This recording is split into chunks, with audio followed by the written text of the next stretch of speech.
ಮಾತರ್ಮೇ ಮಾತರಿಶ್ವನ್ನ ಪಿತರತುಲಗುರೋ ಭ್ರಾತರಿಷ್ಟಾಪ್ತಬಂಧೋ ಸ್ವಾಮಿನ್ನ ಸರ್ವಾಂತರಾತ್ಮನ್ನ ಜರಜರಯಿತರ್ಜನ್ಮ ಮೃತ್ಯಾಮಯಾನಾಂ ಗೋವಿಂದೇ ದೇಹಿ ಭಕ್ತಿಂ ಭವತಿ ಚ ಭಗವನ್ ಊರ್ಜಿತಾಂ ನಿರ್ನಿಮಿತ್ತಾಂ ನಿರ್ವ್ಯಾಜಾಂ ನಿಶ್ಚಲಾಂ ತದ್ಗುಣಗಣ ಬೃಹತೀಂ ಶಾಶ್ವತೀಮಾಶುದೇವ ನಾರಾಯಣಂ ನಮಸ್ಕೃತ್ಯ ನರಂ ಚೈವ ನರೋತ್ತಮಂ ದೇವೀಂ ಸರಸ್ವತೀಂ ವ್ಯಾಸಂ ತತೋ ಜಯಮುದೀರಯೇ ವಿಜಾನತಾಂ ಅವಿತ್ತಸ್ಯ ಮಧ್ವಸ್ಯ ಜಗತಿ ಗುರೋಃ ಪೂರ್ವಾಚಾರ್ಯ ಮಹಿಷ್ಠಾನಾಮಿಯಂ ಪ್ರಣತಿ ಮಾಲಿಕಾ ಪೂರ್ಣಜ್ಞಾನಾಯ ವಿದ್ಮಹೇ ಪೂರ್ಣಾನಂದಾಯ ಧೀಮಹಿ ತನ್ನೋ ವ್ಯಾಸ ಪ್ರಚೋದಯಾತ್. ಯುಧಿಷ್ಠಿರಃ ಸ್ತ್ರೀಣಾಂ ಹಿತಮುದಾಚಾರಂ ಸರ್ವಧರ್ಮವಿದಾಂವರ ಶ್ರೋತುಮಿಚ್ಛಾಮ್ಯಹಂ ತ್ವತ್ತಃ ತನ್ಮೇ ಬ್ರೂಹಿ ಪಿತಾಮಹ. ಹೆಣ್ಣುಮಕ್ಕಳು ಹೇಗಿರಬೇಕು ಅದನ್ನು ನಮಗೆ ಹೇಳಿ. ವಾಸ್ತವಿಕವಾಗಿ ಗಂಡ್ಮಕ್ಳು ಚೆನ್ನಾಗಿದ್ರೆ ಹೆಣ್ಮಕ್ಳು ಚೆನ್ನಾಗೇ ಇರ್ತಾರೆ. ಹೆಣ್ಮಕ್ಳು ಕೆಡೋದೇ ಗಂಡ್ಮಕ್ಳಿಂದ ಅಂತ. ವಾಸ್ತವಿಕವಾಗಿ ಅದು ನಾನು ಹೇಳ್ತಾ ಇರೋದಲ್ಲ. ಹೆಣ್ಮಕ್ಳು ಕೆಡೋದು ಗಂಡ್ಮಕ್ಳಿಂದ ಅಂತ ನಾನು ಹೇಳ್ತಾ ಇರೋದಲ್ಲ, ಮನು ಹೇಳ್ತಾ ಇರೋದು, ಜನಕ ಹೇಳೋದು. ನಾನು ಮನು ಅಲ್ಲ, ಜನಕ. ಯಾಕೆಂದ್ರೆ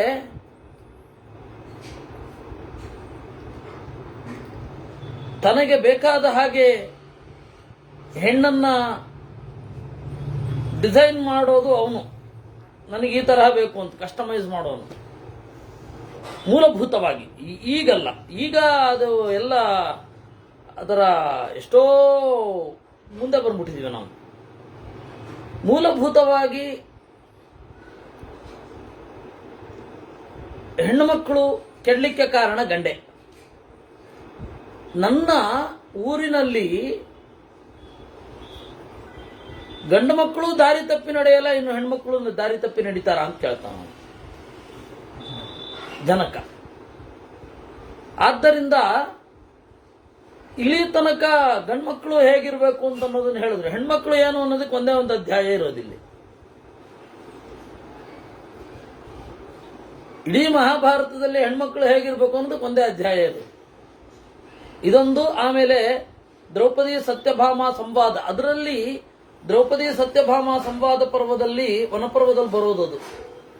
ಅವಳು ಕೇಳ್ತಾಳೆ, ನೀನು 5 ಜನ ಗಂಡನ್ ಮೈಂಟೈನ್ ಮಾಡ್ತಾ ಇದ್ದಿ, ಎಲ್ಲರೂ ನಿನ್ ಮಾತೇ ಹೇಗೆ ಕೇಳ್ತಾರೆ ಅಂತ ಅವಳು ಸಿಟ್ಟು ಮಾಡ್ಕೋತಾಳೆ. ನಾನು ಕೆಟ್ಟ ಹೆಣ್ಣಲ್ಲ, ಗಂಡನನ್ನ ಕೈಯಲ್ಲಿ ಇಟ್ಕೊಳ್ಳೋದು ಇತ್ಯಾದಿಗಳನ್ನೆಲ್ಲ ಯೋಚನೆ ಮಾಡ್ಲಿಕ್ಕೆ ನಾನು ಸಹಜವಾಗಿ ನಡ್ಕೊಂಡು ಹೋಗ್ತಾ ಇದ್ದೀನಿ, ಗಂಡಂದ್ರೆ ನನ್ನನ್ನು ಪ್ರೀತಿಸ್ತಾ ಇದ್ದಾರೆ ಅಷ್ಟೇ ಅಂತ. ನೀನ್ ಪ್ರಶ್ನೆ ಮಾಡೋದೇ ತಪ್ಪು ಅಂತ ಸತ್ಯಭಾಮೆ ಗದರ್ತಾಳೆ ಅವಳು ದ್ರೌಪದಿ. ಅದರಿಂದಾಗಿ ಗಂಡನನ್ನ ಹೇಗೆ ಮೈಂಟೈನ್ ಮಾಡಬೇಕು, ಗಂಡನನ್ನ ಹೇಗೆ ಇಟ್ಕೊಳ್ಬೇಕು, ಅದೇ ರೀತಿ ಪ್ರಶ್ನೆ ಹೆಂಡತಿಯನ್ನು ಹೇಗೆ ಇಟ್ಕೊಳ್ಬೇಕು ಅನ್ನೋ ಪ್ರಶ್ನೆಯೇ ತಪ್ಪು. ಹೇಗೆ ನೀವು ಗಂಡ್ಮಕ್ಳನ್ನ ಹೇಗೆ ಅರ್ಥ ಮಾಡ್ಕೊಳ್ಬೇಕು, ಹೆಣ್ಮಕ್ಳನ್ನ ಹೆಂಗೆ ಅರ್ಥ ಮಾಡ್ಕೊಳ್ಬೇಕು ಅಂತ ಪುಸ್ತಕಗಳುಂಟು.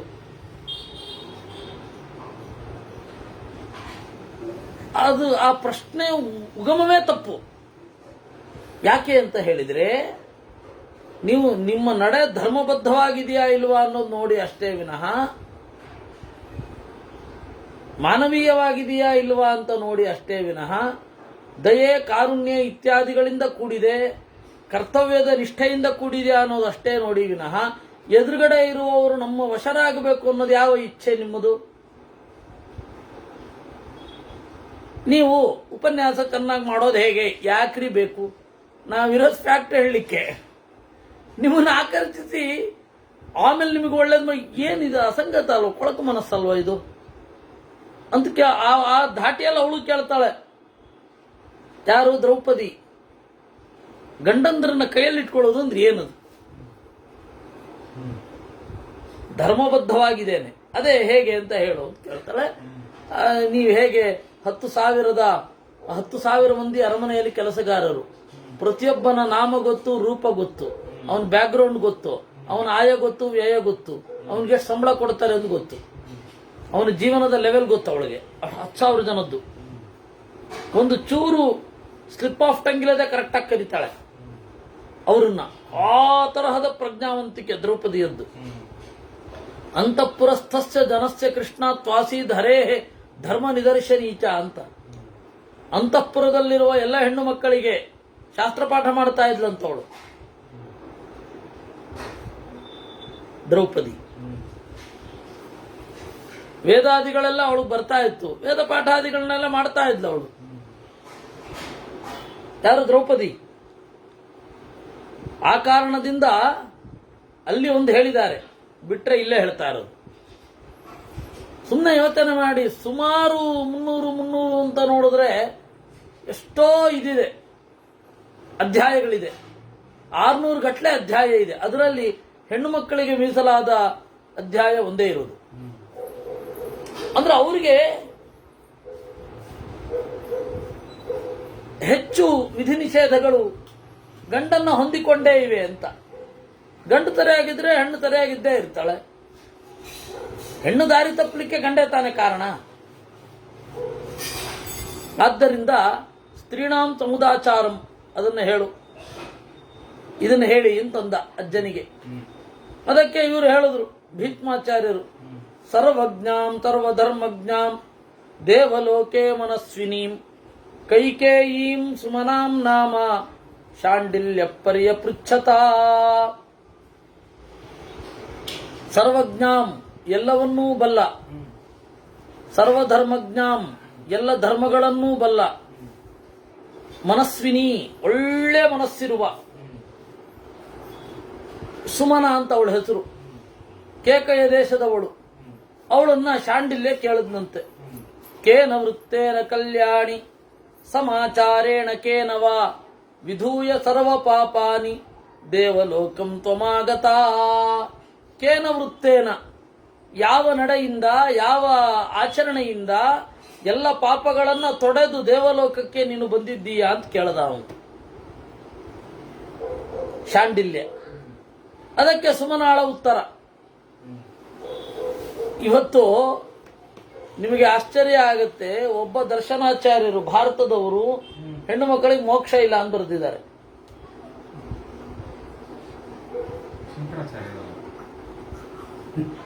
ಹೆಣ್ಣು ಮಕ್ಕಳಿಗೆ ಮೋಕ್ಷವೇ ಇಲ್ಲ, ಮೋಕ್ಷದಲ್ಲಿ ಬರೇ ಗಂಡು ಮಕ್ಕಳು ಇರ್ತಾರೆ ಅಂತ. ನಾನಂತೂ ಅಂತ ಮೋಕ್ಷಕ್ಕೆ ಹೋಗಲ್ಲಪ್ಪ. ಏನ್ರಿ ಅದು? ಎಷ್ಟ ಅಸಂಗತ, ಬೋರ್ ಆಗಲ್ವಾ? ಅದೇನಾದ್ರೂ ದೇವರು ಬಂದು ಕೊಡ್ತೀನಿ ಅಂತಂದ್ರೆ, ನಿನಗೆ ಮೋಕ್ಷ ಕೊಡ್ತೀನಿ, ಸ್ವರ್ಗ ಕೊಡ್ತೀನಿ, ಅಲ್ಲಿ ಹೆಣ್ಮಕ್ಳು ಸುಳಿವೇ ಇರಲ್ಲ ಅಂದ್ರೆ ನಾನಂತೂ ಮೊದಲು ಹೋಗಲ್ಲ. ಯಾರಿಗ್ ಬೇಕಂತ ಮೋಕ್ಷ? ಯಾರಿಗ್ ಬೇಕಂತ ಸ್ವರ್ಗ? ನಾವು ಎಂತ ಚಿಂತನೆ ಕೇಳ್ಕೊಂಡು ಬೆಳೆದವರು ಅಂತಂದ್ರೆ, ಸ್ತ್ರೀ ಬಿರುವ ಯಾನ ಇರುವ, ಜ್ಞಾತಿ ಬಿರುವ ಅಜ್ಞಾತಿ ಬಿರುವ ಅಂತ ಮೋಕ್ಷದ ಬಗ್ಗೆ ಕೇಳ್ಕೊಂಡು ಬೆಳೆದವರು ಆಯ್ತೆ. ಆದ್ದರಿಂದ ನಾವು ಆ ಥರದ್ದಕ್ಕೆಲ್ಲ ಹೋಗಲ್ಲ. ಆ ಥರದ್ದಿಲ್ಲೂ ಇಲ್ಲ, ಯಾರು ಡಿಸ್ಕ್ರೈಬ್ ಮಾಡಿಲ್ಲ. ಕೇನ ವೃತ್ತೇನ ಕಲ್ಯಾಣಿ ಸುಮನಾ ಅಹಿತಾನಿ ಚ ವಾಕ್ಯಾನಿ ಸರ್ವಾಣಿ ಪರುಚಾಣಿ ಚ ಅಪ್ರಮತ್ತಾ ಚ ಭರ್ತಾರಂ ಕದಾಚಿನ್ನಾಹಮಬ್ರವಂ. ಅವಳು ಹೇಳ್ತಾಳೆ, ಅಹಿತವಾದ ಮಾತುಗಳನ್ನು ಒರಟಾಗಿ ನಾನು ಯಾವತ್ತೂ ನಡೆದಿಲ್ಲ, ಧರ್ಮದಲ್ಲಿ ಪ್ರಮಾದವನ್ನು ಮಾಡಿಲ್ಲ. ಧರ್ಮ ಅಂದ್ರೆ ನನ್ನ ಕರ್ತವ್ಯ, ಅದರಲ್ಲಿ ನಾನು ಪ್ರಮಾದ ಮಾಡಿಲ್ಲ. ದೇವತಾನಾಂ ಪಿತॄಣಾಂಚ ಬ್ರಾಹ್ಮಣಾನಾಂಚ ಪೂಜನೆ ಅಪ್ರಮತ್ತ ಸದಾಯುಕ್ತ ಶ್ವಶ್ರೂ ಶ್ವಶುರವರ್ತಿನಿ. ದೇವತೆಗಳ, ಪಿತೃಗಳ, ಬ್ರಾಹ್ಮಣರ ಪೂಜನೆಯಲ್ಲಿ ನಾನು ಮೈ ಮರೆಯದೇ ಇದ್ದೆ, ಮಾವನನ್ನು ಅತ್ತೆಯನ್ನು ಗೌರವಿಸಿದ್ದೆ. ಪೈಶೂನ್ಯೇನ ಪ್ರವರ್ತಾಮಿ ನಮ ಮೈ ತನ್ಮನೋಗತಂ ಪ್ರದ್ವಾರೇನ ಚ ಪ್ರತಿಷ್ಠಾಮಿ ಪರನ್ನ ಕಥಯಾಮಿ ಚ. ಯಾರಿಗೂ ನಾನು ಚಾಡಿ ಹೇಳಿದ್ದಿಲ್ಲ ಜೀವನದಲ್ಲಿ. ಇವತ್ತಿನ ಪರಿಭಾಷೆಯಲ್ಲಿ ಯಾರ ಕಿವಿಯನ್ನು ಊದಿದ್ದಿಲ್ಲ ಅಂತ ಹೇಳ್ತಾಳು ಅವಳು. ನಾನು ನನ್ನ ಗೃಹಿಣಿ ಜೀವನದಲ್ಲಿ ಯಾರ ಕಿವಿಯಲ್ಲಿಯೂ ಊದಲಿಲ್ಲ. ಪೈಶೂನ್ಯೇನ ಪ್ರವರ್ತಾಮಿ ನಮ ಮೈ ತನ್ಮನೋಗತಂ. ಗಾಸಿಪ್ಪಿನಲ್ಲಿ ನಾನು ತೊಡಗಲಿಲ್ಲ. ಪ್ರದ್ವಾರೇನ ಚತಿಷ್ಠಾಮಿ. ಊರವರನ್ನು ನೋಡಲಿಕ್ಕೆ ಬಾಗಿಲಿನಲ್ಲಿ ನಿಲ್ಲಲಿಲ್ಲ. ಬಾಗಿಲಿನಲ್ಲಿ ನಿಲ್ಲೋದು ಅಂದ್ರೆ ಅದರ ಅಭಿಪ್ರಾಯ ಏನು ಅಂದ್ರೆ ಎಲ್ಲರನ್ನ ಗಮನಿಸುವಷ್ಟು ಪುರುಸೊತ್ತಿರಲಿಲ್ಲ ಅಂತ ಅರ್ಥ. ಅಸದ್ವಾ ಹತಿತಂ ಕಿಂಚಿತ್ ಅಹಿತಂ ಪಾಪಕರ್ಮಣ ಪರಸ್ಯೈವ ರಹಸ್ಯೇವ ನ ಪ್ರವರ್ತಾಮಿ ಸರ್ವಥಾ. ಸುಳ್ಳೇ ನಗಲಿಲ್ಲ, ಪಾಪಕರ್ಮದಲ್ಲಿ ತೊಡಗಲಿಲ್ಲ, ಬೇರೊಬ್ಬರ ರಹಸ್ಯದಲ್ಲಿ ಇಣುಕಲಿಲ್ಲ. ಅವ್ರ ಗುಟ್ಟು ತಿಳ್ಕೊಳ್ಬೇಕು ಅಂತ ಬಯಸಲಿಲ್ಲ ನಾನು. ಕಾರ್ಯಾರ್ಥೆ ನಿರ್ಗತಂ ಚಾಪಿ ಭರ್ತಾರಂ ಗೃಹಮಾಗತಂ ಆಸನೇನೋಪಸಂಗಮ್ಯ ಪೂಜಯಾಮಿ ತಮಾಹಿತ. ಯಾವುದೋ ಕೆಲಸಕ್ಕೆ ಅಂತ ಹೋಗಿ ಹೊರಗಡೆಯಿಂದ ಬಂದ ಗಂಡನನ್ನು ಆಸನ ಕೊಟ್ಟು ಕೂಡಿಸಿ ನೀರು ಮೊದಲಾದವುಗಳನ್ನು ಕೊಡ್ತಾ ಇದ್ದೆ. ಯದ್ಯಚ್ಚನಾಭಿಜಾನಾತಿ ಯದ್ಭೋಜ್ಯಂ ನಾಭಿನಂದತಿ ಭಕ್ಷಂ ವ್ಯಾಪ್ಯ ಥಲೇಶ್ಯಂ ತತ್ ಸರ್ವಂ ವಾ ವರ್ಜಯಾಮ್ಯಹಂ. ಅವನು ಯಾವುದನ್ನು ಇಷ್ಟಪಡೋದಿಲ್ವೋ, ಅವನು ಯಾವುದನ್ನು ತಿನ್ನುವುದಿಲ್ಲವೋ ಅದನ್ನು ನಾನೂ ತಿಂತಾ ಇರಲಿಲ್ಲ, ಬಿಟ್ಬಿಟ್ಟಿದ್ದೆ. ಗಂಡನಿಗೆ ಇಷ್ಟವಿಲ್ಲದ ಭೋಜ್ಯವನ್ನು, ಭಕ್ಷ್ಯವನ್ನು, ಲೇಹ್ಯವನ್ನು ನಾನು ಬಿಟ್ಟಿದ್ದೆ. ಕುಟುಂಬಾರ್ಥೇ ತಮಾನೀತಂ ಯತ್ಕಿಂಚಿತ್ ಕಾರ್ಯಮೇವತು ಪುನರುತ್ಥಾಯ ತತ್ಸರ್ವಂ ಕಾರಯಾಮಿ ಕರೋಮಿ ವಾ. ಕುಟುಂಬಕ್ಕಾಗಿ ನಾನು ಯಾವಾಗಲೂ ಗಮನಿಸುತ್ತಾ ಕೆಲಸವನ್ನು ಮಾಡುತ್ತಿದ್ದೆ, ಮಾಡಿಸುತ್ತಿದ್ದೆ. ಅಗ್ನಿ ಸಂರಕ್ಷಣ ಪರ ಗೃಹ ಶುದ್ಧಿಂ ಚಕಾರಯೇ ಕುಮಾರಾನ್ ಪಾಲಯೇ ನಿತ್ಯಂ ಕುಮಾರೀಂ ಪರಿಶಿಕ್ಷಯೇ. ಅಗ್ನಿ ಸಂರಕ್ಷಣ ಪರಳಾಗಿದ್ದೆ. ಅವಾಗ ಈಗಿನ ತರಹ ಕಡ್ಡಿಪೆಟ್ಟಿಗೆ ಚೊಂಗ್ ಅಂತ ಹತ್ತಿದ ಕೂಡಲೇ ಬರ್ತಾ ಇರಲಿಲ್ಲ. ಅಗ್ನಿ ಸಂರಕ್ಷಣ ಪರ, ಅಗ್ನಿಯನ್ನ ಕಟ್ಟಿಗೆ ಹಾಕಿ ಬೀಸಿ ನೋಡ್ಕೊಳ್ಬೇಕಾಗ್ತಾ ಇತ್ತು. ಆಗ ಅಗ್ನಿಯನ್ನ ಒಂದು ಚೂರು ನಂದದಂತೆ ನೋಡ್ಕೊಳ್ತಾ ಇದ್ದೆ. ಮನೆಯನ್ನ ಶುದ್ಧವಾಗಿಟ್ಟಿದ್ದೆ. ಕುಮಾರಾನ್ ಪಾಲಯೇ ನಿತ್ಯಂ, ಗಂಡು ಮಕ್ಕಳನ್ನ ಪಾಲನೆ ಮಾಡ್ತಾ ಇದ್ದೆ, ಶಿಕ್ಷಣ ಕೊಡ್ತಾ ಇದ್ದೆ. ಹಾಗೆ ಹೆಣ್ಣು ಮಕ್ಕಳನ್ನು ಪಾಲನೆ ಮಾಡ್ತಾ ಶಿಕ್ಷಣ ಕೊಡ್ತಾ ಇದ್ದೆ. ಆತ್ಮ ಪ್ರಿಯಾಣಿ ಹಿತ್ವಾಪಿ ಗರ್ಭ ಸಂರಕ್ಷಣೆ ರತ ಬಾಲಾನಾಂ ವರ್ಜಯೇ ನಿತ್ಯಂ ಶಾಪಂ ಕೋಪಂ ಪ್ರತಾಪನಂ. ಹೌದು ಹೌದು ಹೌದು.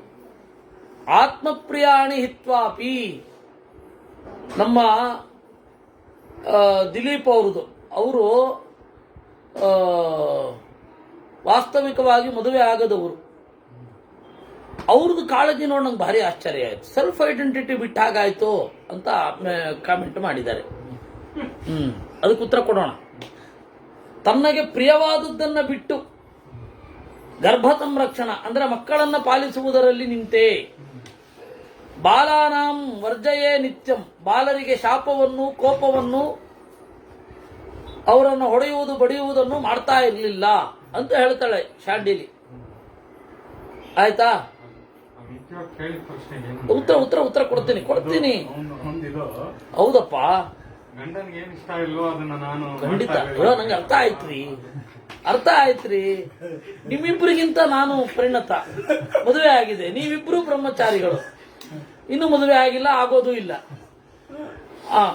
ಸೆಲ್ಫ್ ಐಡೆಂಟಿಟಿ ಬಿಟ್ಟಾಗಾಯ್ತು ಅಂತ ಪಾಪ ನಮ್ಮ ದಿಲೀಪ್ ಅವರ ಪ್ರಶ್ನೆ ಅಲ್ಲ. ನೋಡಿ, ಸೆಲ್ಫ್ ಐಡೆಂಟಿಟಿ ಎಲ್ಲರೂ ಬಿಡ್ಲೇಬೇಕು. ಯಾಕೆ? ಪುರುಷನಾದವನು ಬಿಡೋದು ಬೇಡವಾ? ಅಷ್ಟೊಂದು ವಿಧಿ ನಿಷೇಧಗಳಿದೆ ಮಾರಾಯರೆ. ನಿಮಗೆ ಇಷ್ಟವಾದದ್ದು ಶಾಸ್ತ್ರ ನಿಷಿದ್ಧವಾಗಿದ್ರೆ ಬಿಡ್ರಿ ಅಂತ. ಅಲ್ಲಿ ಸೆಲ್ಫ್ ಐಡೆಂಟಿಟಿ ಬಿಟ್ಟಾಗಲ್ವಾ? ನಿಮಗೆ ಏನು ಇಷ್ಟವೋ ಅದು ಶಾಸ್ತ್ರ ನಿಷಿದ್ಧವಾದರೆ ಅದನ್ನ ಬಿಡಬೇಕು ಅಂತ ತಾನೇ ಇಂದ್ರಿಯ ನಿಗ್ರಹ ಅಂತ ಅನ್ನೋದು. ಆ ಇಂದ್ರಿಯ ನಿಗ್ರಹ ಹೆಣ್ಮಕ್ಳಿಗೆ ಏನಾಗಬೇಕು? ಗಂಡನ್ಗೆ ಇಷ್ಟ ಇಲ್ದಿರೋ ತನ್ನ ಹೆಂಡತಿನ ಬಿಡ್ಬೇಕನ್ನೋದು ವಿಧಿ ಇಲ್ವಲ್ಲ. ಅಲ್ಲ, ವಿಧಿ ಇಲ್ಲ, ನಾನು ಬಿಟ್ಟೆ ಅಂತ ಹೇಳ್ತಾ ಇರೋದು ಅವಳು. ಅದು ಅವಳು ತಪಸ್ಸು ರೀ. ಅದನ್ನ ಬಿಡಬೇಕು, ಅದನ್ನ ಬಿಡದೆ ಹೋದ್ರೆ ನರಕ ಆಗತ್ತೆ ಅಂತ ಯಾರಾದರೂ ಹೇಳಿದಾರ? ಯಾರೂ ಹೇಳಲಿಲ್ಲ. ಗಂಡು ಮಕ್ಕಳಿಗೆ ಇಷ್ಟವಾಗಿದ್ದನ್ನ ಹೆಣ್ಣು ಮಕ್ಕಳು ಬಿಡಬೇಕು ಅಂತ ಹೇಳಿದ್ದಲ್ಲ. ನನ್ನ ಬಾಳನ್ನ ಹೀಗೆ ಕಳೆದೆ ಅಂತ. ಅವಳು ಯಾಕೆ ಅದನ್ನು ಕಳೆದ್ಲು? ಉತ್ಕಟವಾಗಿ ಪ್ರೀತಿಸಿದ್ರಿಂದ ಕಳೆದ್ಲು ಅಷ್ಟೇ. ಹೀಗಾಗಿ ಅದು ಸುಮನಾಳ ಒಂದು ದೀಕ್ಷೆ ಅಷ್ಟೇ. ಸೆಲ್ಫ್ ಐಡೆಂಟಿಟಿ ಕಳ್ಕೋಬೇಕು ಅಂತ ಅವಳಿಗೆ ಮನಸ್ಸಿತ್ತು ಅಂದ್ರೆ ಅದನ್ನ ವಿರೋಧ ಮಾಡ್ಲಿಕ್ಕೆ ನಾವ್ಯಾರು? ಆಯ್ತಾ? ಆದ್ದರಿಂದ ಹೆಣ್ಣು ಮಕ್ಕಳು ಆ ತರಹ ಬಿಟ್ಟಿದ್ದಕ್ಕೆ ಫಲ ಇದೆ ಅಂತ. ವಾಸ್ತವಿಕವಾಗಿ ಇವತ್ತು ಇಬ್ಬರೂ ಎರಡನ್ನೂ ಬಿಡಬೇಕಾಗತ್ತೆ. ನೀವು ತಟಸ್ಥವಾಗಿ ನೋಡಿದರೆ ಗಂಡು ಮಕ್ಕಳು ಅವ್ರಿಗಿಷ್ಟವಾದದ್ದನ್ನು ಬಿಡಬೇಕಾಗತ್ತೆ, ಯಾಕೆಂದ್ರೆ ಹೊಂದಾಣಿಕೆ ಜೀವನ ಆದ್ದರಿಂದ. ಹೆಣ್ಣು ಮಕ್ಕಳು ಅವ್ರಿಗಿಷ್ಟವಾದದ್ದು ಕೆಲವೊಂದನ್ನು ಬಿಡಬೇಕಾಗತ್ತೆ, ಕೆಲವೊಂದನ್ನು ಉಳಿಸ್ಕೋಬೇಕಾಗತ್ತೆ, ಕೆಲವೊಂದನ್ನು ಬಿಡಬೇಕಾಗತ್ತೆ. ಇಬ್ಬರೂ ತಮಗೇ ಇಷ್ಟವಾದದ್ದನ್ನು ಸಾಧನೆ ಮಾಡುವಂತಹ ಪರಿಸ್ಥಿತಿಯಲ್ಲಿ ಇವತ್ತಿಬ್ಬರೂ ಇಲ್ಲ. ಒಬ್ಬ ಗಂಡು ಅಥವಾ ಗಂಡಸು ಮದುವೆ ಆದಮೇಲೆ ನನಗೆ ಇಷ್ಟವಾದದ್ದೇ ಪೂರ್ತಿ 100% ನನಗಿಷ್ಟವಾದದ್ದೇ ನಡಿಬೇಕು ಅಂತನೂ ಆಗಲ್ಲ. ಹೆಂಡತಿ ಅಡ್ಡ ಬರದೆ ಹೋದ್ರೆ ಮಕ್ಕಳು ಅಡ್ಡ ಬರ್ತಾರೆ. ಹಾಗೆ ಪುರುಷ, ಅದು ಹಾಗೆ ಸ್ತ್ರೀ, ಹಾಗಾಗಲ್ಲ. ಆದರೆ ಅದು ಸುಮನಾಳ ವ್ರತ.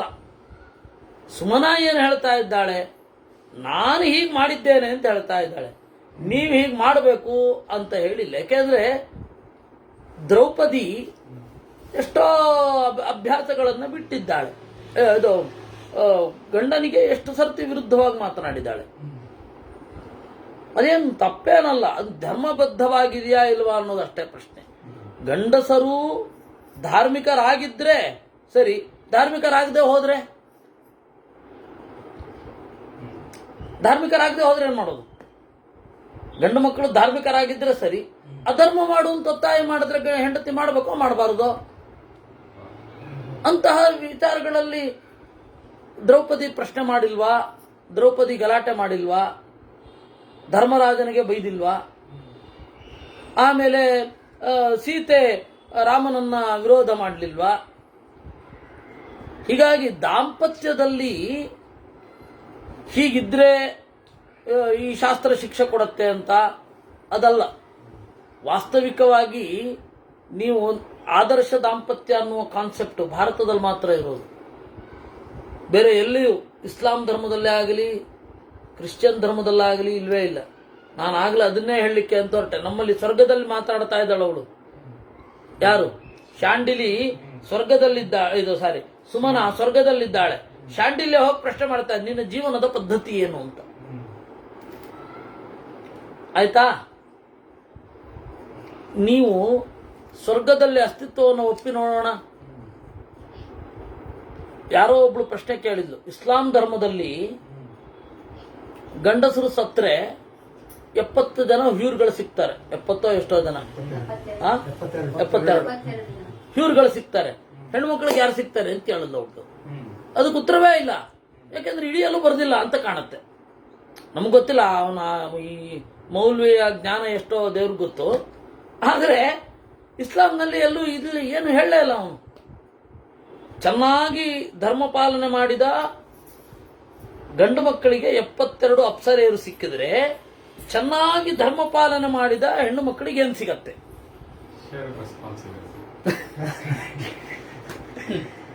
ಈ ಸಮಸ್ಯೆಗೆ ಉತ್ತರವೇ ಇಲ್ಲ ಅಲ್ಲಿ. ನಮ್ಮಲ್ಲಿ ಹಾಗಲ್ಲ. ಅವಳು ಸ್ವರ್ಗದಲ್ಲಿದ್ದಾಳೆ, ಶಾಂಡಿಲಿ, ಇದು ಸುಮನ. ಅವನನ್ನು ಹೋಗಿ ಶಾಂಡಿಲ್ಯ ಪ್ರಶ್ನೆ ಮಾಡ್ತಾನೆ, ಯಾವ ಜೀವನದ ನಿನ್ನ ವ್ರತದಿಂದ ಇದಾಯ್ತು ಅಂತ ಕೇಳ್ತಾ ಇದ್ದಾನೆ. ಅವಿಕ್ಷಿಪ್ತಾನಿ ಧಾನ್ಯಾನಿ ನಾನ್ನ ವಿಕ್ಷೇಪಣಂ ಗೃಹೆ ರಕ್ತವತ್ ಸ್ಪೃಹಯೇ ಗೇಹೆ ಗಾವಸ್ಸಯವಸೋದಕಾ. ಅವಿಕ್ಷಿಪ್ತಾನಿ ಧಾನ್ಯಾನಿ, ಧಾನ್ಯಗಳನ್ನು ನಾನು ಚೆಲ್ಲಲಿಲ್ಲ. ನಾನ್ನ ವಿಕ್ಷೇಪಣಂ ಗೃಹೆ, ಅನ್ನವನ್ನ ಚೆಲ್ಲಲಿಲ್ಲ. ರಕ್ತವತ್ ಸ್ಪೃಹಯೇ ಗೇಹೆ ಗಾವಸ್ಸ ಯವಸೋದಕಾಹ, ಹಸುವಿಗೆ ಯಾವತ್ತೂ ಉಪವಾಸ ಹಾಕಲಿಲ್ಲ. ನೀರು ಮತ್ತೆ ಮೇವನ್ನ ಕೊಟ್ಟೆ.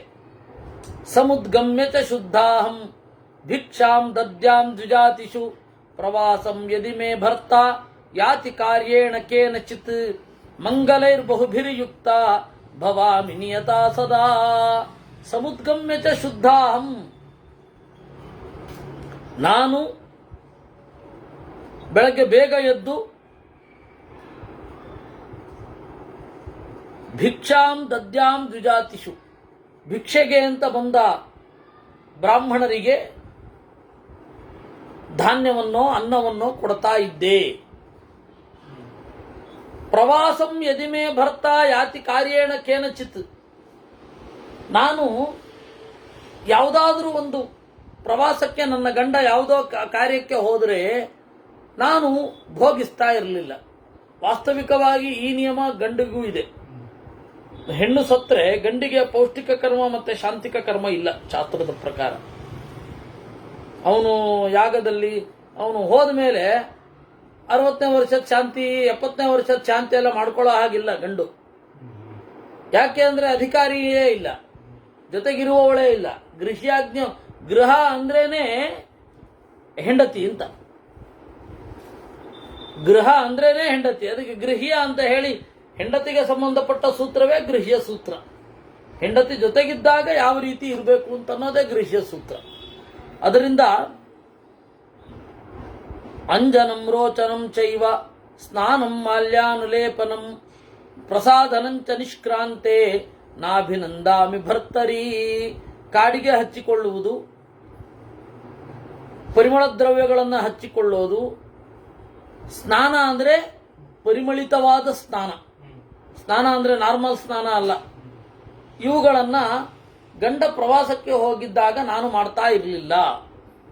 ನೋತ್ಥಾಪಯಾಮಿ ಭರ್ತಾರಂ ಸುಖ ಸುಪ್ತಮಹಂ ಸದಾ ನೋತ್ಥಾಪಯೇ ಸುಖಂ ಸುಪ್ತಂ ಹ್ಯಾತುರಂ ಪಾಲಯೇ ಪತಿಂ. ಗಂಡ ಸುಖವಾಗಿ ಮಲಗಿದ್ದಾಗ ನಾನಂತೂ ಎಬ್ಬಿಸ್ಲಿಲ್ಲ. ನೋತ್ಥಾಪಯೇ ಸುಖಂ ಸುಪ್ತಂ ಹ್ಯಾತುರಂ, ಅವನಿಗೆ ಏನೋ ನೋವಾಗಿದ್ದಾಗ, ಯಾವುದೋ ಒಂದು ತೊಂದರೆಯಲ್ಲಿದ್ದಾಗ, ಆತುರ ಅಂದ್ರೆ ರೋಗ ಬಂದಾಗ ನಾನು ಎಬ್ಬಿಸಲಿಲ್ಲ. ಆತುರೇಶ್ವಪಿ ಕಾರ್ಯೇಷು ತೇನ ತುಷ್ಯತಿ ಮೇ ಮನಃ ನಾಯಾತಯಾಮಿ ಭರ್ತಾರಂ ಕುಟುಂಬಾರ್ಥಮಹಂ ಸದಾ. ಅತ್ಯಂತ ಬೇಗ ಕೆಲಸ ಆಗಬೇಕಾದಾಗಲೂ ಕೂಡ ನಾನಲ್ಲಿ ಒತ್ತಡ ಹಾಕಲಿಲ್ಲ. ಗುಪ್ತ ಗುಹ್ಯ ಸದಾ ಚಾಸ್ಮಿ ಸುಸಂವೃಷ್ಟ ನಿವೇತನ, ಗುಟ್ಟುಗಳನ್ನು ಕಾಪಾಡಿದೆ. ಮನೆ ಮೊದಲಾದವುಗಳನ್ನು ಚೆನ್ನಾಗಿ ಒರೆಸಿ ಗುಡಿಸಿ ಸಾರಿಸಿ ಇಟ್ಟುಕೊಂಡಿದ್ದೆ. ಇದಂ ಧರ್ಮ ಫಲಂ ನಾರಿ ಪಾಲಯಂತಿ ತಮಾಹಿತ ಪತಿ ಧರ್ಮಂ ಮಹಾಭಾಗ ಜಗಾಮಾದರ್ಚನಂ ತದಾ.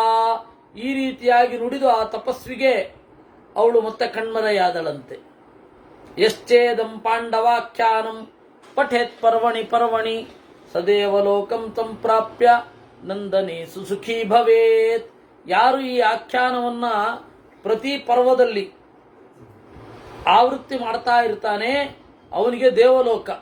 ಈ ಒಳ್ಳೆಯ ಈ ಹೆಣ್ಣಿನ ಬಗೆಗೆ ಇರುವ ಆಖ್ಯಾನವನ್ನ ಚಿಂತನೆ ಮಾಡಿದರೆ ನಿಮಗೆ ಒಳ್ಳೆ ಗತಿ. ಹೀಗೆ 108ನೆಯ ಅಧ್ಯಾಯ ಆಗತ್ತೆ. ಯುಧಿಷ್ಠಿರ ಯಜ್ಞೇಯಂ ಪರಮಂ ಕೃತ್ಯಮನುಷ್ಠೇಯಂ ಮಹಾತ್ಮಭಿಃ ಸಾರಂ ಮೇ ಸರ್ವಶಾಸ್ತ್ರಾಣಾಂ ವಕ್ತುಮರ್ಹಸ್ಯನುಗ್ರಹಾತ್.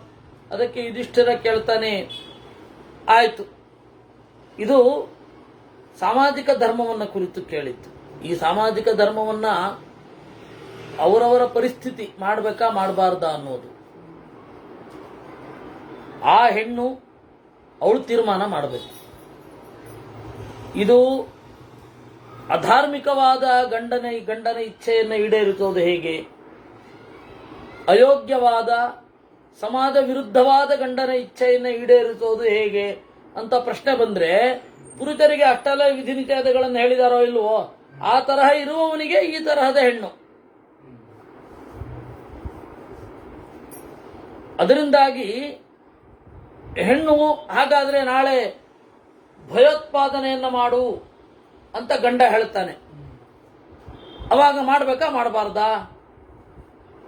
ಮಾಡಬಾರದು. ಯಾಕೆ ಅಂತವನಿಗಿದು ಹೇಳಿದ್ದೇ ಅಲ್ಲ ಅಲ್ವಾ? ಅದರಿಂದ ಈ ತರಹ ಪೂರ್ತಿ ಮಾಡಬೇಕು ಅಂದ್ರೆ ಆ ತರಹ ಅವನಿರ್ಬೇಕು. ಹಾಗಾದ್ರೆ ಅಂತಿಮವಾಗಿ ಇದು ಆ ಸಮಾಜದ ಧರ್ಮ. ಈಗ ನಾವು ಇರಬೇಕಾದದ್ದು ಇವತ್ತಿನ ಕಸ್ಟಮ್ಸ್ಗೆ ಅನುಗುಣವಾಗಿ ಇರೋದು. ಆದರೆ ಧರ್ಮ ಅನ್ನೋದು ಮುಖ್ಯ ಆಗಿರ್ಬೇಕು. ದೇವರನ್ನ ಕುರಿತಾದ ಚಿಂತನೆ, ಸಮಾಜದ ಹಿತದೃಷ್ಟಿ, ಮಕ್ಕಳು ಸಂಸ್ಕಾರವಂತರಾಗುವಂತೆ ನೋಡ್ಕೊಳ್ಳೋದು, ಇಷ್ಟೇ ಅಲ್ಲಿಗೆ ಬರುತ್ತೆ.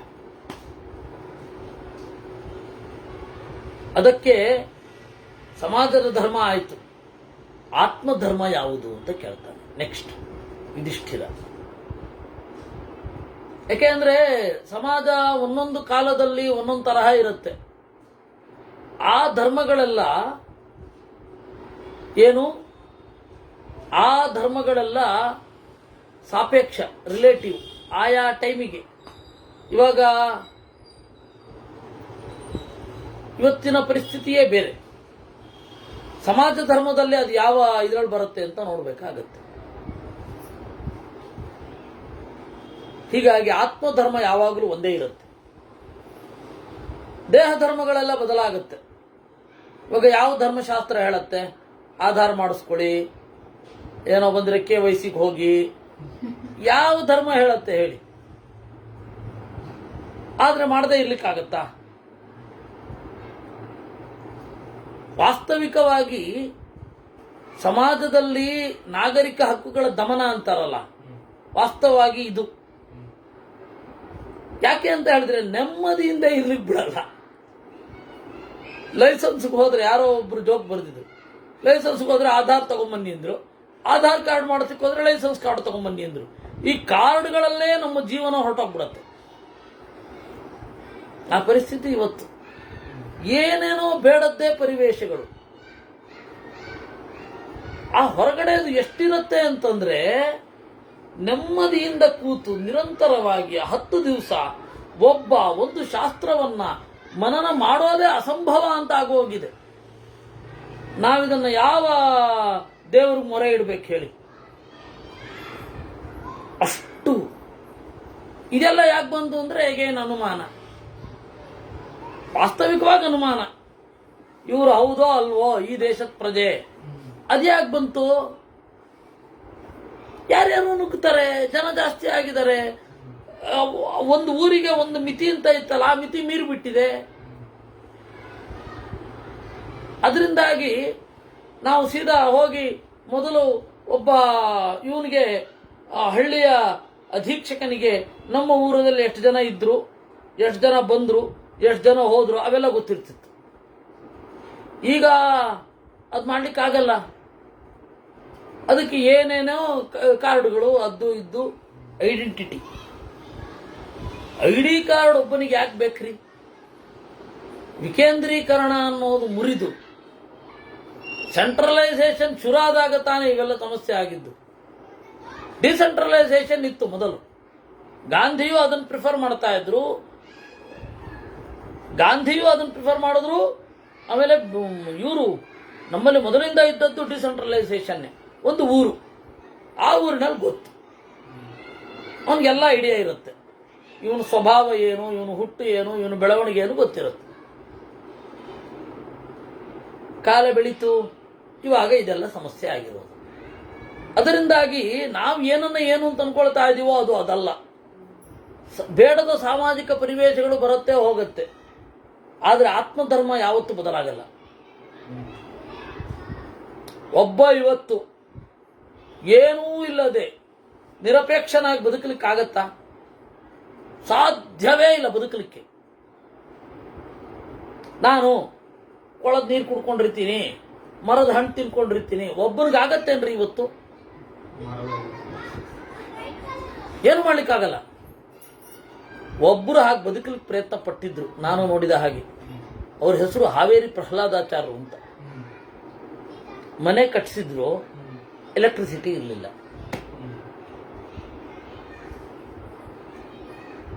ಹಿಟ್ಟು ಹಾಲು ತಪ್ಪಿದ್ರೆ ನೀರು, ಅದರಲ್ಲಿ ನೆನೆಸೋದು, ಇದ್ರೆ ಉಪ್ಪು ಹಾಕೊಂಡು ತಿನ್ನೋದು. ಅವರು ಕೇಳ್ತಾ ಇದ್ದದ್ದು ಒಂದು ಪೇಪರು, ಪೆನ್ನು, ಹಾಲು, ಹಿಟ್ಟು, ಇಷ್ಟು ಬಿಟ್ರೆ ಇನ್ನೇನು ಇಲ್ಲ. ಮನೆ ಕಟ್ಕೊಂಡಿದ್ದಾರೆ, ಎಲೆಕ್ಟ್ರಿಸಿಟಿ ಇಲ್ಲ, ಇಳಿಬಾವಿ ಮಾಡಿಸ್ಕೊಂಡ್ಬಿಟ್ಟಿದ್ರು, ಮುಗಿತಲ್ಲ ಅಲ್ಲಿ. ಹಂಗ ಬದುಕದವರಿದ್ದಾರೆ, ಬದುಕಿದ್ರು. ಆದ್ರೆ ಪಾಪ ಹೆಚ್ಚು ಅಲ್ಲೂ ಬದುಕಲಿಕ್ಕೆ ಆಗ್ಲಿಲ್ಲ ಅವ್ರಿಗೆ. ಆಮೇಲೆ ಮಾದಾವರದ ಹತ್ರ ಬಂದರು ಅವರು. ಆದ್ರೆ ಅದು ಬದುಕಲಿಕ್ಕೆ ಪ್ರಯತ್ನ ಪಟ್ಟಿದ್ರು ಅನ್ನೋದಷ್ಟೇ ಅದು ಇರೋದು. ಅವ್ರು ಇವಾಗಿಲ್ಲ. ಯಾಕೆ ಹೇಳಿದ್ದು ನಾನು ಅಂದ್ರೆ, ಸಮಾಜದ ಧರ್ಮ ಬದಲಾಗ್ತಾ ಇರುತ್ತೆ. ಈ ನಮ್ಮ ಸುತ್ತ ಇರುವ ಐಡೆಂಟಿಫಿಕೇಶನ್ನು, ನಮಗೆ ಇರುವ ಅಗತ್ಯಗಳು, ಇದು ನಿಜವಾಗಿಯೂ ದೇಹಕ್ಕೆ ಸಂಬಂಧಪಟ್ಟ ಹಾಗೆ ಹೆಚ್ಚು ಹೆಚ್ಚು ಕೇಂದ್ರಿತವಾಗಿ ಬಹಳ ಬೆಳ್ಕೊಂಡು ಹೊಟ್ಟೋಗಿದೆ. ಆದ್ರೆ ವಾಸ್ತವವಾಗಿ ಆತ್ಮಧರ್ಮ ಯಾವುದು, ಅದು ಯಾವತ್ತೂ ಬದಲಾಗಿಲ್ಲ. ಸಾರಮ್ಮೆ ಸರ್ವಶಾಸ್ತ್ರಾಣ, ಶಾಸ್ತ್ರದ ಸಾರ ಆತ್ಮೋದ್ಧಾರ, ಆತ್ಮದ ಬಗೆಗೆ ಹೇಳಿ. ಆತ್ಮಧರ್ಮ ಯಾವುದು? ಶ್ರೂಯತಾಮಿದಮಿತ್ಯಂತಂ ಗೂಢಂ ತಂ ತಾರಮೋಚನಂ ಶ್ರೋತವ್ಯಂ ಚ ತ್ವಯಾ ರಾಜನ್ ಜ್ಞಾತವ್ಯಂ ಚ ವಿಚಾಂಪತೆ. ಹೌದಾ? ಹಾಗಾದ್ರೆ ಇದನ್ನ ಮಾತ್ರ ಕೇಳಲೇಬೇಕು ಅಂದ್ರು. ಅತ್ಯಂತ ಗುಟ್ಟಾದದ್ದು ಇದು. ಡೂಸ್ ಅಂಡ್ ಡೋಂಟ್ಸ್ ಅಂತ ಬರೆದಾಗ ನಾವು ಸಾಮಾಜಿಕವಾಗಿಯೋ ಧಾರ್ಮಿಕವಾಗಿಯೋ ಅಂತ ಪ್ರಶ್ನೆ ಕೇಳ್ಕೊಳ್ಬೇಕಾಗತ್ತೆ. ದೇಹಕ್ಕೆ ಬೇಕಾದದ್ದೋ, ಮನಸ್ಸಿಗೆ ಬೇಕಾದದ್ದೋ, ಆತ್ಮಕ್ಕೆ ಬೇಕಾದದ್ದೋ ಅಂತ ಪ್ರಶ್ನೆ ಕೇಳ್ಕೋಬೇಕಾಗತ್ತೆ. ಅದರಿಂದಾಗಿ ಇದು ಗೂಢ, ಆತ್ಮಕ್ಕೆ ಬೇಕಾದದ್ದು. ಹೇಳ್ತೇನೆ ಕೇಳಿ. ಪುಂಡರೀಕ ಅಂತ ಒಬ್ಬ ವಿಪ್ರ, ಅವನು ನಾರದರ ಹತ್ರ ಕೇಳಿದ. ನಾರದರು ಇದನ್ನೇ ಪ್ರಶ್ನೆ ಕೇಳಿದ್ರು, ನೀನು ಕೇಳಿದ್ದನ್ನೇ. ಅವಶ್ಯ ಮಾಡಲೇಬೇಕಾದದ್ದು ಯಾವುದು, ಆತ್ಮದ ಉದ್ಧಾರಕ್ಕೆ ಯಾವುದು ಅಂತ ಕೇಳಿದ್ದ ಅವನು. ಶೃಣುಷ್ವಾವಹಿತಸ್ತಾತ ಜ್ಞಾನಯೋಗಮನುತ್ತಮಂ ಅಪ್ರಭೂತಂ ಪ್ರಭೂತಾರ್ಥಂ ವೇದಶಾಸ್ತ್ರಾರ್ಥ ಸಾರಕಂ. ನೋಡು, ಜ್ಞಾನಯೋಗದ ಬಗ್ಗೆ ಹೇಳ್ತೇನೆ ಅಂದ್ರು ನಾರದರು. ಅಪ್ರಭೂತಂ ಬಹಳ ಹೆಚ್ಚಿಲ್ಲ, ಬಹಳ ಕಡಿಮೆ ಇರೋದು, very much less by volume, but it is significant much. ಪ್ರಭೂತಾರ್ಥಂ, ಅಪ್ರಭೂತಂ ಪ್ರಭೂತಾರ್ಥಂ, ವೇದಶಾಸ್ತ್ರದ ಸಾರ. ಯಪ್ಪರ ಪ್ರಕೃತೆ ಪ್ರೋಕ್ತ ಪುರುಷ ಪಂಚವಿಂಶಕ ಸಯೇವ ಸರ್ವಭೂತಾತ್ಮ ನರ ಇತ್ಯಭಿಧೀಯತೆ. 24 ಬಿಟ್ರೆ 25ನೆಯದ್ದು ಪುರುಷ. 10 ಜ್ಞಾನೇಂದ್ರಿಯ ಕರ್ಮೇಂದ್ರಿಯಗಳು, 11ನೆಯದ್ದು ಮನಸ್ಸು ಅಲ್ವೇ? ಅಲ್ಲಿಗೆ 11 ಆಯ್ತು. ಆಗ ಪಂಚ ತನ್ಮಾತ್ರಗಳು, ಆಮೇಲೆ ಪಂಚಭೂತಗಳು 21 ಆಯ್ತು.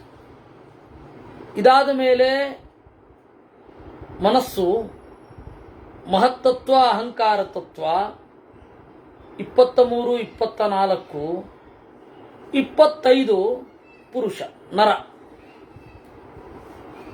ಇವನೇನ್ ಮಾಡ್ತಾನೆ, ಈ ನರನಲ್ಲಿ ಒಬ್ಬ ಇದ್ದಾನೆ. ನರಾಜ್ಜಾತಾನಿ ತತ್ವಾನಿ ನಾರಾಣೀತಿ ತಥೋ ವಿದುಹು. ಈ ನರನಿಗಾಗಿ ಇರುವಂತಹ ತತ್ವಗಳು, ಇದನ್ನ ನಾರ. ಈ ತತ್ವಗಳಲ್ಲೆಲ್ಲ ಒಬ್ಬ ಇದ್ದಾನೆ, ಅವನೇ ನಾರಾಯಣ. ನಾರಾಜ್ಜಾತಾನಿ ತತ್ವಾನಿ ನರಾಜ್ಜಾತಾನಿ ತತ್ವಾನಿ ನಾರಾಣೀತಿ ತಥೋ ವಿದುಹು ತಾನ್ಯೇವ ಚ ಅಯನಂ ತಸ್ಯ ತೇನ ನಾರಾಯಣ ಸ್ಮೃತಃ. ಜೀವನ ಒಳಗಡೆ ಇರುವ 24 ತತ್ವಗಳು, ಆ ಎಲ್ಲ ತತ್ವಗಳಲ್ಲಿಯೂ ಜೀವನಲ್ಲಿಯೂ ಒಬ್ಬ ಮಲಗಿದ್ದಾನೆ, ಅವನ ಹೆಸರೇ ನಾರಾಯಣ. ಆ ನಾರಾಯಣನಿಂದಲೇ ಜಗತ್ತು ಹುಟ್ಟಿದ್ದು, ಅವನಲ್ಲಿಯೇ ಪ್ರಳಯದಲ್ಲಿ ಲಯವನ್ನು ಹೊಂದುತ್ತದೆ. ನಾರಾಯಣ ಪರಂ ಬ್ರಹ್ಮ ತತ್ವಂ ನಾರಾಯಣ ಪರಃ ಪರಾದಪಿ ಪರಶ್ಚಾತೌ ತಸ್ಮಾನ್ ನಾಸ್ತಿ ಪರಾತ್ಪರಂ. ಇದನ್ನು ಹೇಳಲೇಬೇಕಾಗಿಲ್ಲ, ಅಷ್ಟು ಸೊಗಸಾದ ಅರ್ಥ. ಇನ್ನೊಮ್ಮೆ ಹೇಳ್ತೇನೆ, ನಾರಾಯಣ ಪರಂ ಬ್ರಹ್ಮ ತತ್ವಂ ನಾರಾಯಣ ಪರಃ ಪರಾದಪಿ ಪರಃ ಉತ್ಕೃಷ್ಟವಾದದ್ದಕ್ಕಿಂತಲೂ ಉತ್ಕೃಷ್ಟ ತಸ್ಮಾನ್ ನಾಸ್ತಿ ಪರಾತ್ ಪರಂ ವಾಸುದೇವಂ ತಥಾ ವಿಷ್ಣುಂ ಆತ್ಮಾನಂಚ ತಥಾ ವಿದುಃ ಇವನನ್ನೇ ಆತ್ಮ ಅಂತಾರೆ, ಇವನನ್ನೇ ವಿಷ್ಣು ಅಂತಾರೆ, ಇವನನ್ನೇ ವಾಸುದೇವ ಅಂತಾರೆ. ಸಂಜ್ಞಾ ಭೇದೈಸ್ಸಯೇವೈಕಃ ಸರ್ವಶಾಸ್ತ್ರಾಭಿಸಂಸ್ಕೃತಃ ಬೇರೆ ಬೇರೆ ಹೆಸರುಗಳಿಂದ ಎಲ್ಲ ಶಾಸ್ತ್ರಗಳು ಕರೆಯೋದು ಇವನನ್ನೊಬ್ಬನ್ನೇ. ಭಾಗವತದಲ್ಲೇ ಹೇಳಲ್ವೇ, ಬ್ರಹ್ಮೇತಿ ಪರಮಾತ್ಮೇತಿ ಭಗವಾನಿತಿ ಶಬ್ದತೆ ಅಂತ. ಉಪನಿಷತ್ತನ್ನು ಓದುವವರು ಬ್ರಹ್ಮ ಅಂತ ಕರೀತಾರೆ, ವೇದಾಂತವನ್ನು ಚಿಂತಿಸುವವರು ಪರಮಾತ್ಮ ಅಂತ ಕರೀತಾರೆ, ಪುರಾಣವನ್ನು ಓದುವವರು ಭಗವಾನ್ ಅಂತಾರೆ. ಹೀಗೆ ಸಂಜ್ಞಾಭೇದೈ ಬೇರೆ ಬೇರೆ ಹೆಸರುಗಳಿಂದ ಅವನನ್ನೊಬ್ಬನ್ನೇ ಕರೀತಾರೆ. ಆಮೇಲೆ ಆಲೋಡ್ಯ ಸರ್ವಶಾಸ್ತ್ರಾಣಿ ವಿಚಾರ್ಯತ ಪುನಃ ಪುನಃ ಇದಮೇಕಂ ಸುನಿಷ್ಪನ್ನಂ ಧ್ಯೇಯೋ ನಾರಾಯಣ ಸದಾ. ಇಲ್ಲಿಯೇ ಬರೋದು. ಶಂಕರರು ಇದನ್ನು ಕೋಟ್ ಮಾಡ್ತಾರೆ. ಪ್ರತಿಯೊಂದು ಗ್ರಂಥದಲ್ಲಿಯೂ ಅವರು ಬ್ರಹ್ಮ ಅನ್ನೋದಕ್ಕೆ, ಈಶ್ವರ ಅನ್ನೋದಕ್ಕೆ ನಾರಾಯಣ ಅಂತಾನೆ ಅರ್ಥ ಮಾಡಿರುವುದು. ರಾಮಾನುಜರು ಕೂಡ ನಾರಾಯಣ ಪರತ್ವವಾದಿಗಳೇ. ರಾಮಾನುಜರು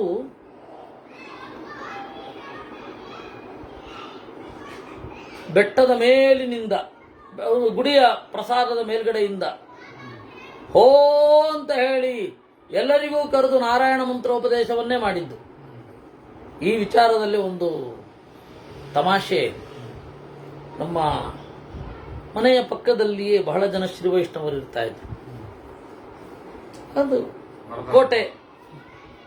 ಅಲ್ಲಿ ಯಾರಾದ್ರೂ ಒಬ್ಬ ಜೋರಕ್ಕೂ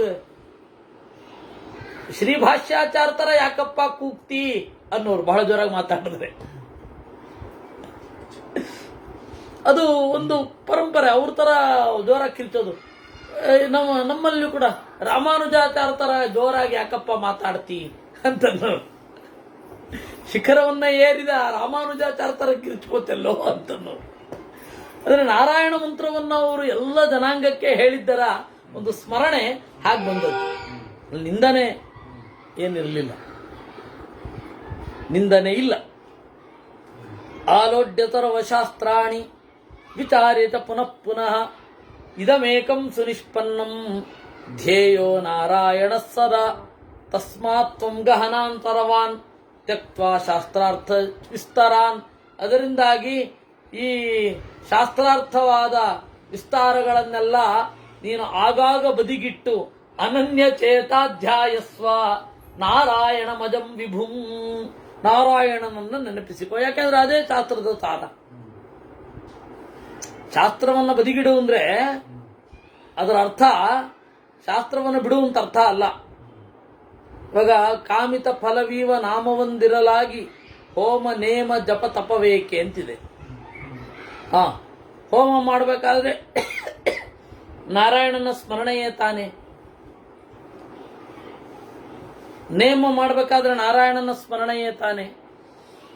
ಜಪ ಅಂದ್ರೆ ನಾರಾಯಣನ ಸ್ಮರಣೆ. ಅದನ್ನೇ ಬಿಟ್ಟು ನಾರಾಯಣ ಅನ್ನೋ ಕಾಮಿತ ಫಲವೀವ ನಾಮವೊಂದಿರಲಾಗಿ ಹೋಮ ನೇಮ ಜಪ ತಪವೇಕೆ ಅಂದ್ರೆ ನಾಮ ಅನ್ನೋದು ಮುಖ್ಯ ಅನ್ನೋದು ಗೊತ್ತಿರಲಿ ಅಂತಷ್ಟೆ. ಹಾಗೆ ಇದು ಈ ಎಲ್ಲ ಶಾಸ್ತ್ರಗಳಿಂದೇನು ನಾರಾಯಣನನ್ನು ಭಜಿಸು ಅಂದ್ರೆ ಈ ಎಲ್ಲ ಶಾಸ್ತ್ರಗಳ ಮೂಲಕ ನಾರಾಯಣನನ್ನು ಭಜಿಸೋದೇ ಮುಖ್ಯವಾದದ್ದು ಅಂತ. ಮುಹೂರ್ತಮಪಿ ಯೋಧ್ಯಾಯೇತ್ ನಾರಾಯಣ ಮತಂದ್ರಿತಃ ಸೋಪಿ ಸದ್ಗತಿಮಾಪ್ನೋತಿ ಕಿಂ ಪುನಸ್ತತ್ಪರಾಯಣ. ಮುಹೂರ್ತದಲ್ಲಿಯೂ ಕೂಡ ನಾರಾಯಣನನ್ನ ನೆನಪಿಸಿಕೊಂಡವನು ಸದ್ಗತಿಯನ್ನು ಹೊಂದುತ್ತಾನೆ. ಒಂದು ಸ್ವಲ್ಪ ಹೊತ್ತಿದ್ರು ಇನ್ನು ದೇವರಲ್ಲೇ ಇಡೀ ಜನ್ಮ ಭಕ್ತನಾಗಿದ್ರೆ ಏನು ಹೇಳತಕ್ಕದ್ದು.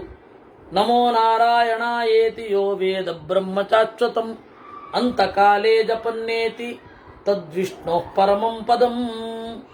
ಓಂ ನಮೋ ನಾರಾಯಣಾಯ ಅಂತ ಹೇಳಿ ದೇವರನ್ನ ಯಾರು ನಮಸ್ಕಾರ ಮಾಡ್ತಾನೆ, ಅಂತಕಾಲದಲ್ಲಿ ಜಪ ಮಾಡ್ತಾನೆ, ಅವನು ದೇವರ ಬಳಿಗೆ ಹೋಗ್ತಾನೆ.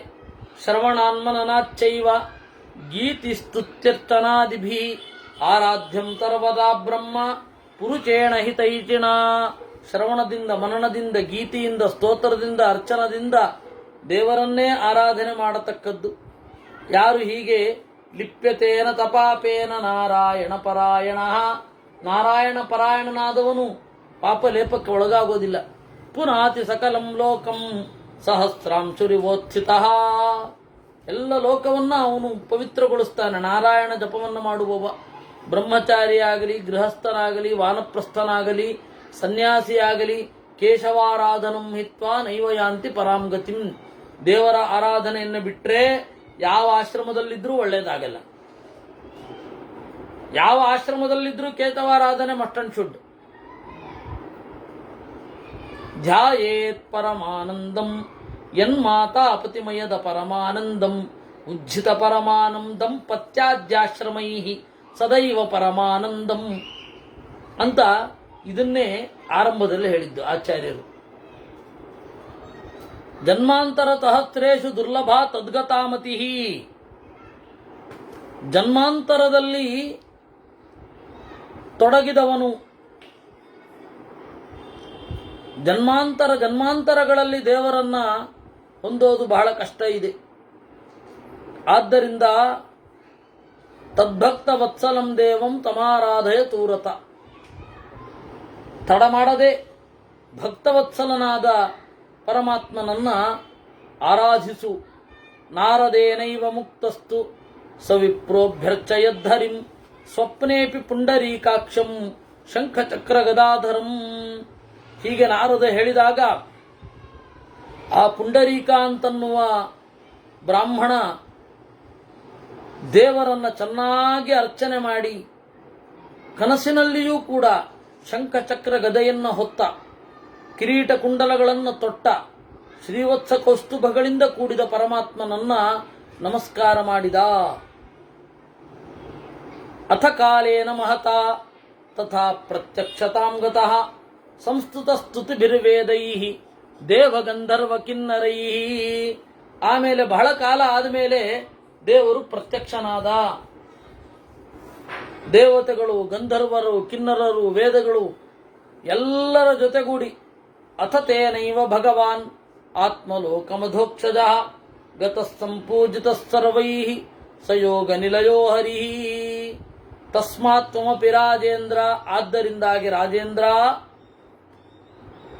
ತದ್ಭಕ್ತನಾಗಿ ತತ್ಪರಾಯಣನಾಗಿ ಅರ್ಚಯಿತ್ವಾ ಯಥಾಯೋಗಂ ಭಜಸ್ವ ಪುರುಷೋತ್ತಮಂ, ಯಥಾಯೋಗ್ಯವಾಗಿ ಪೂಜಿಸಿ ದೇವರನ್ನ ಹೊಂದು.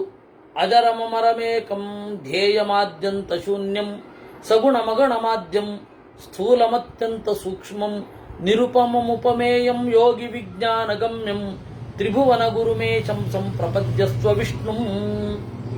ಎಂತಹ ದೇವರನ್ನು ನಾವು ಚಿಂತನೆ ಮಾಡಬೇಕು, ವಿರುದ್ಧ ಗುಣವಿರುವ ದೇವರನ್ನ ಚಿಂತನೆ ಮಾಡಬೇಕು ಅಂದ್ರು. ಅಜರಂ ಮುಪ್ಪಿಲ್ಲ, ಅಮರಂ ಸಾವಿಲ್ಲ, ಏಕಂ ಒಬ್ಬನೇ, ಧ್ಯೇಯಂ ಎಲ್ಲರ ಧ್ಯಾನಗಮ್ಯ, ಆದ್ಯಂತ ಶೂನ್ಯ, ಅವನಿಗೆ ಸೃಷ್ಟಿ ಪ್ರಳಯಗಳಿಲ್ಲ, ಅವನಿಂದ ಬೇರೆಯವ್ರಿಗುಂಟು, ದೇವರಿಗಿಲ್ಲ. ಇಷ್ಟಾದ ಮೇಲೆ ಸಗುಣಂ ಗುಣದಿಂದ ಕೂಡಿರಬೇಕು, ಅಗುಣಂ ಗುಣ ಇರಬಾರದು. ಸಗುಣ ಅಂದ್ರೇನು? ಸಗುಣ ಅಂತ ಹೇಳಿದ್ರೆ ಜ್ಞಾನಾನಂದಾದಿ ಗುಣಗಳಿಂದ ಕೂಡಿದವ. ಅಗುಣ ಅಂದ್ರೇನು? ಸತ್ವರಜಸ್ತಮೋ ಗುಣಗಳು ಇರದವ. ನಿರ್ಗುಣ ಅನ್ನೋದೊಂದು ಕ್ವಾಲಿಟಿ ಅಂತ ತಗೊಳ್ತಾರಲ್ಲ, ಭಾರಿ ಆಶ್ಚರ್ಯ ಆಗುತ್ತೆ ನಮಗೆ. ಅಲ್ಲಿ ಸಗುಣತ್ವ ಬಂದ್ಬಿಡ್ತಲ್ಲ. ದೇವರು ನಿರ್ಗುಣ ಅಂತೆ. ನಿರ್ಗುಣತ್ವ ಅನ್ನೋ ಗುಣ ದೇವ್ರಿಗೆ ಇದೆಯೋ ಇಲ್ವೋ ಅಂತ ಪ್ರಶ್ನೆ ಕೇಳಬೇಕು ಅವ್ರಿಗೆ. ಇದೊಂದು ರೀತಿ ಹೇಗೆ ಅಂದ್ರೆ, ಭಿತ್ತಿ ಪತ್ರ ಅಂಟಿಸಬೇಡಿ ಅಂತ ಭಿತ್ತಿ ಪತ್ರ ಅಂಟಿಸಿರ್ತಾರೆ, ಹಂಗೆ ಇದು. ಗೋಡೆ ಮೇಲೆ ಬರಿಬೇಡಿ ಅಂತ ದೊಡ್ಡದಾಗಿ ಬರೆದ್ಬಿಟ್ಟಿರ್ತಾರೆ. ಇದು ನಮ್ಮ ಹಣೆ ಬರಹ. ಹಾಗೆ ದೇವರಿಗೆ ಏನು, ದೇವರು ನಿರ್ಗುಣ ಅಂದ್ರೆ ದೇವರಲ್ಲಿ ನಿರ್ಗುಣತ್ವ ಅನ್ನೋ ಗುಣ ಇದೆಯೋ ಇಲ್ವೋ ಅಂತ ಪ್ರಶ್ನೆ ಕೇಳಬೇಕು ಅವ್ರಿಗೆ. ಅದಕ್ಕೆ ಅವರು ನಿರ್ಗುಣತ್ವ ಇದೆ ಅಂತಲ್ಲ, ಗುಣ ಯಾವುದೂ ಇಲ್ಲ ಅಂತ ಅಷ್ಟೇ ಅರ್ಥ. ನಿರ್ಗುಣತ್ವ ಅನ್ನೋ ಗುಣನೂ ದೇವರಿಗಿಲ್ಲ ಅಂತ ಹೇಳ್ತಾರೆ ಅವರು. ಹಾಗಾದ್ರೆ ಶೂನ್ಯವೇ ಆಯ್ತು, ಶೂನ್ಯದಲ್ಲಿ ಶೂನ್ಯತ್ವ ಇಲ್ಲ ಅಂತ ಅವರು ಹೇಳ್ತಾರೆ. ಹಾಗೆ ಅದರಿಂದಾಗಿ ಸಗುಣಂ ಅಗುಣಂ ಸ್ಥೂಲಂ ಸರ್ವತ್ರ ವ್ಯಾಪ್ತ ಅತ್ಯಂತ ಸೂಕ್ಷ್ಮಂ. ದೇವರು ಅತ್ಯಂತ ಸೂಕ್ಷ್ಮ, ಸ್ಥೂಲನೂ ಹೌದು. ನಿರುಪಮಂ ಉಪಮೇಯಂ ನೋಡಿ, ದೇವರು ನಿರುಪಮ, ಅವನಿಗೆ ಉಪಮೆ ಕೊಡ್ಲಿಕ್ಕೆ ಬರಲ್ಲ. ಅವನಿಗೂ ಹೀಗೆ ದೇವರು ಹೀಗೆ ಅಂತ ಹೇಳಿ ಬರಲ್ಲ. ನೇತಿ ನೇತ್ಯಾತ್ಮ ಅಗೃಶ್ಯ ಅಚೀರ್ಯ ನಹಿ ಚೀರ್ಯತೆ ಅಸಂಗ ನಹಿ ಸಜ್ಜತೆ ಅಂತ ಹೇಳ್ಕೊಂಡು ಹೋಗ್ತಾರೆ. ದೇವರು ಯಾವುದು ಅಂದ್ರೆ ಇದಲ್ಲ ಇದಲ್ಲ ಇದಲ್ಲ ಅಂತ ಹೇಳ್ಕೊಂಡು ಹೋಗ್ತಾ ಇರ್ಬೇಕು ಅಂತ. ಅದರಿಂದಾಗಿ ಅನುಪಮ, ನಿರುಪಮ, ಉಪಮೆ ಇಲ್ಲದವ. ಹಾಗಂತ ಹೇಳಿ ಉಪಮೇಯ, ಪುಂಡರೀಕಾಕ್ಷ ಅಂತಾರೆ, ಉಪಮೆಗೆ ಇಲ್ಲದೆ ಇರ್ತಾನ ಅವನು. ಆತ್ಮಬಂಧೋ ಅಂತಾರೆ, ಸಹೃತ್ ಅಂತಾರೆ, ಅವಿಜ್ಞಾತ ಸಖಾ ಅಂತಾರೆ. ಅದೆಲ್ಲ ಗುಣ ಅಲ್ವಾ, ಉಪಮೆ ಅಲ್ವಾ? ದೇವರದ್ದು ವಿಚಿತ್ರ ಅದೇ. ನಿರುಪಮಂ ಉಪಮೇಯಂ ಯೋಗಿ ವಿಜ್ಞಾನ ಗಮ್ಯಂ. ಹೀಗೆ ಯೋಗಿಗಳ ಜ್ಞಾನಕ್ಕೆ ಗಮ್ಯ. ತ್ರಿಭುವನ ಗುರುಮೀಶಂ ಸಂಪ್ರಪದ್ಯಸ್ವ ವಿಷ್ಣು. ಈ ತರಹದ ಮೂರು ಲೋಕದ ಒಡೆಯ ಅಂತಹ ವಿಷ್ಣುವನ್ನ ಸಂಪ್ರಪದ್ಯಸ್ವ ಮೊರೆಹೊಕ್ಕು ಅನ್ನುವಲ್ಲಿಗೆ 109ನೇ ಅಧ್ಯಾಯ. ಇನ್ನು 110ನೇ ಅಧ್ಯಾಯ ಅದ್ಭುತ. ಈ ಕಥೆಯನ್ನ ನೀವು ಕೇಳಬೇಕು. ಮಜಾ ಅಂದ್ರೆ ಅಲ್ಲಿ. ಈ ಕಥೆಯ ಸಾರಾಂಶವನ್ನು ಮಾತ್ರ ಹೇಳ್ತೇನೆ, ಡೀಟೇಲ್ ಆಗಿ ನಾಳೆನೇ ನೋಡ್ಲಿಕ್ಕಾಗೋದು.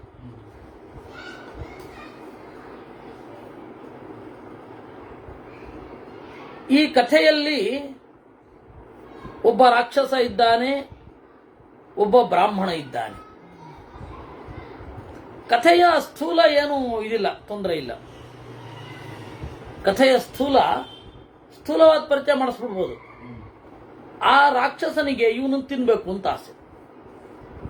ಕನ್ನಡದಲ್ಲಿ ಒಂದು ಗಾದೆ ಉಂಟು, ಮದುವೆ ಆಗೋ ಬ್ರಾಹ್ಮಣ ಅಂದ್ರೆ ನೀನೇ ನನ್ನ ಹೆಂಡತಿ ತಿನ್ನಂತೆ.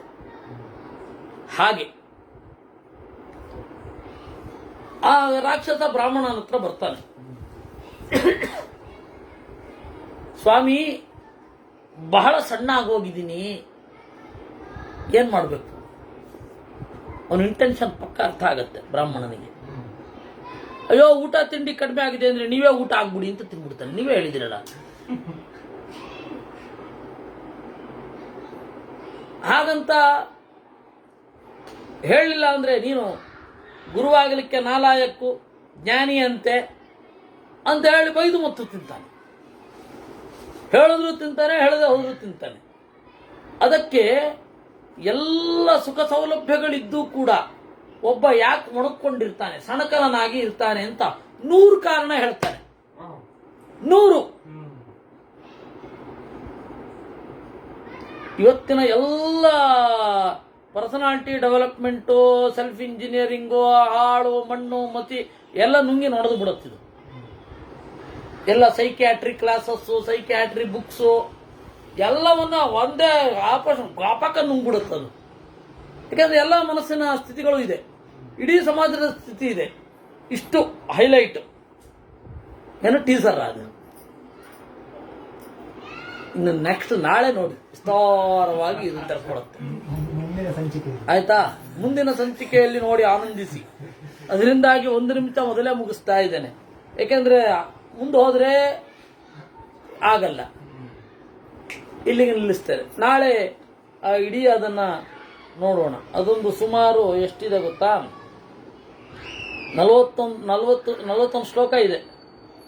ಆಯ್ತಾ? ಮತ್ತೆ ಬೇರೆ ಆಗತ್ತೆ. ಕೃಷ್ಣಾರ್ಪಣಮಸ್ತು.